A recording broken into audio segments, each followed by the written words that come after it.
Whoa, my face looks extra pale with this lighting. But what is going on, everybody? Welcome back to another video. Today is August 18. We are doing a devotional. However, I did skip the 17th daily devotional. Let's be honest, I've been skipping a lot of days. I want to be more consistently doing these devotionals. Because first of all, it really helps me to wake up and to really appreciate the blessing. Just when you wake up and you make your morning cup of coffee. Well, you're not supposed to when you wake up because you have natural energy. But anyways, what I'm trying to say is, you know how you wake up and you have your first cup of coffee? It's kind of like the same thing, right? When you wake up and you have your daily devotion, um, it's like we're recognizing and living in God's presence, and His presence brings us peace and love, and it just sets the mood, the tone for the day. And even though sometimes the days may not go so well, just having that sandwich, right? It's the morning mercies from God, and then the tough thing that we have to do, and then if we follow up by later in the night or later in the day, we have some sort of sermons or words or whatever. So it's like the God sandwich, I call it. I guess it's like day devotions, the day, and the word or something afterward. But regardless, we should be always consulting with God in everything we do, in every area. He cares, not only the big but smalls.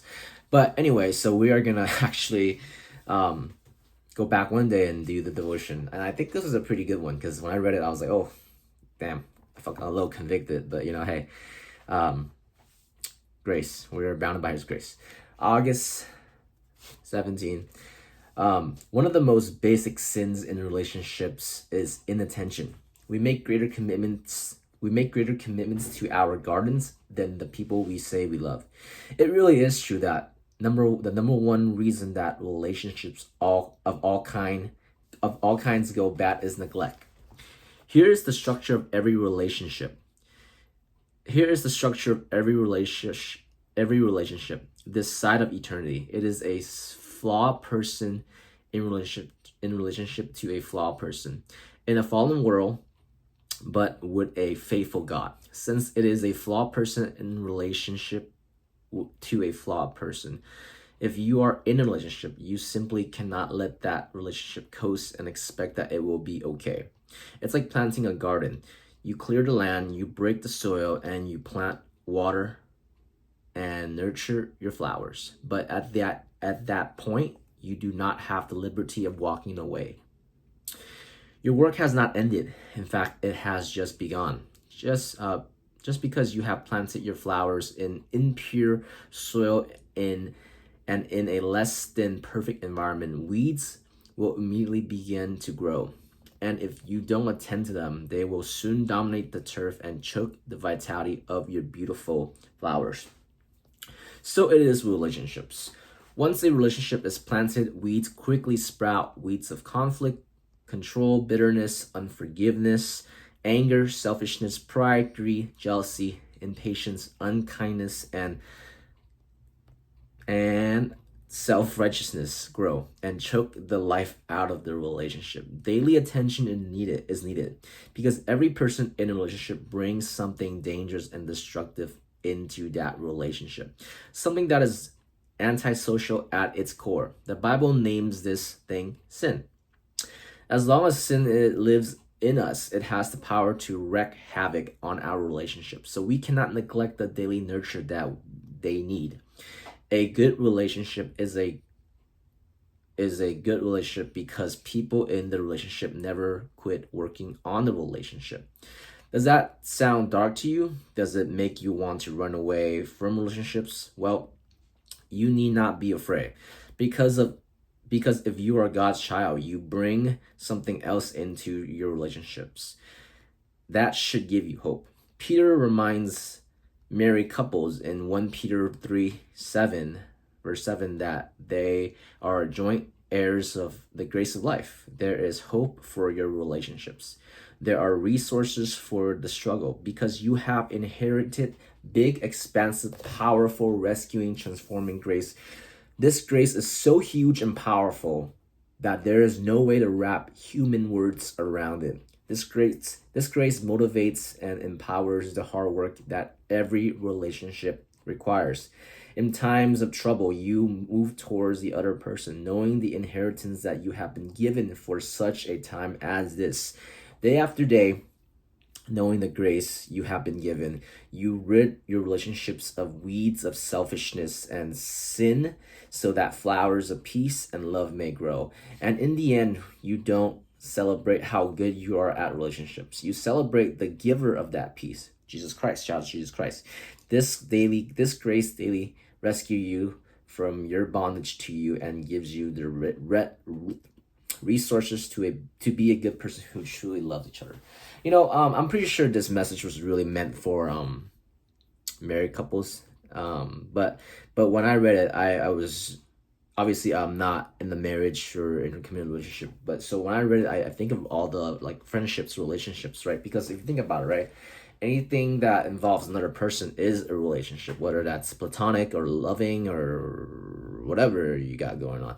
So when I was reading it, I thought it was a pretty good read. Usually when we read this reflection, I always self reflect on my own life, and yeah, it's true, right? Our relationships are kind of like are easy to plant, right? Or they're easy to start, but it takes a lot of work to maintain them, right? It takes a lot of work to do the actions. When we say we love someone, we should check up on them, we should reach out, we should do all that. But it is true, we often make greater commitments to our own life, our own garden, than to check up on people that we say we love, right?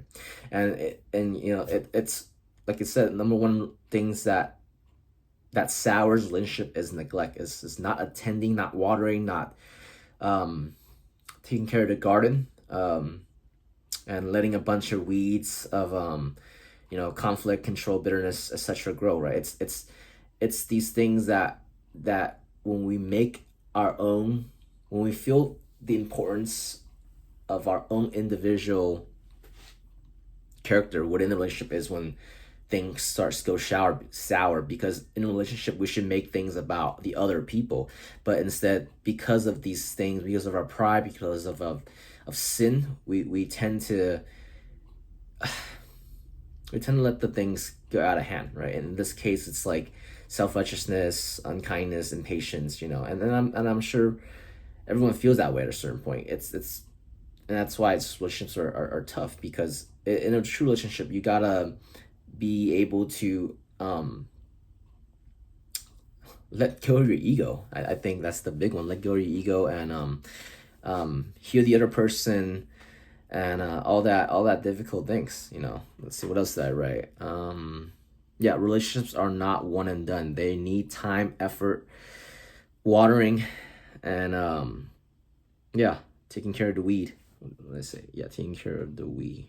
I did not write that. Okay. But I the older I get, the more I realize that that's what it is. If you want to make something work, you have to be the one to initiate, and oftentimes we're always the ones waiting for people to initiate to talk to us. But that's the thing.